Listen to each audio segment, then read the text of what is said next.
नमस्कार दोस्तों, क्या आप तैयार हो आज के पूरे 30 मोस्ट इम्पोर्टेंट मिसलिनियस क्वेश्चन के लिए। आज है मेरा एसएससी जर्नी का डे 28 और आज हम जानेंगे पिछले हफ्ते में जो भी पढ़ा उसके 30 मोस्ट इम्पोर्टेंट क्वेश्चन। तो चलिए शुरू करते हैं आज की जर्नी। डे 22 में कवर करे थे अपन ने महाजनपद, जैन और बौद्ध धर्म। तो चलिए क्वेश्चन देखते हैं। जैन धर्म के 24वें तीर्थकर कौन थे? महावीर स्वामी।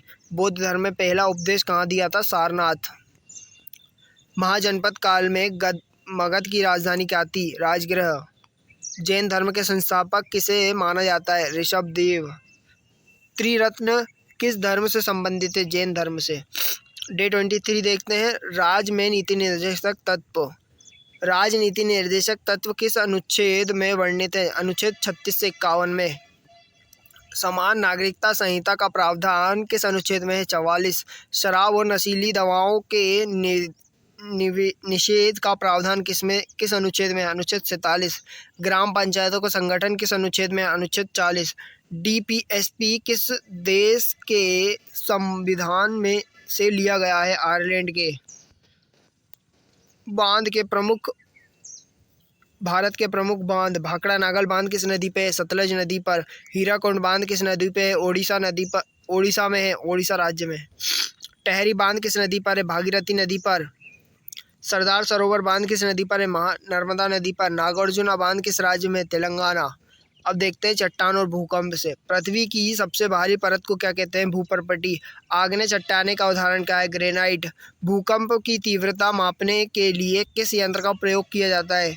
Richter scale. भूकंप का केंद्र किसे कहते हैं? उपकेंद्र को। बलुआ पत्थर किस प्रकार की चट्टान है? अवसादी चट्टान है। अब देखते हैं मुद्रास्फीति और अपस्फीति। मुद्रास्फीति का सीधा संबंध किससे होता है? मुख्य वृद्धि से। अपस्फीति किस स्थिति को दर्शाती है? मूल स्तर पर लगातार गिरता है। मांग से उत्पन्न मुद्रास्फीति को क्या कहते हैं? Demand pull inflation. लागत से उत्पन्न मुद्रास्फीति को क्या कहते हैं? Cost push inflation. भारत में मुद्रास्फीति दर को मापने का आधार क्या है? उपभोक्ता मूल्यांक सूचकांक CPI। अब देखते हैं डे 27।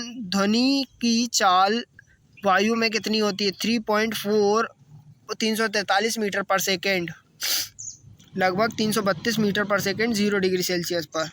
ध्वनि तरंगे किस प्रकार की तरंग होती है? अनुदैर्घ्य तरंग। मनुष्य किस आवृत्ति को सुन सकता है? 20 हर्ट्ज से 20,000 हर्ट्ज तक की। सोनार की सिद्धांत काम करता है प्रतिध्वनि पर।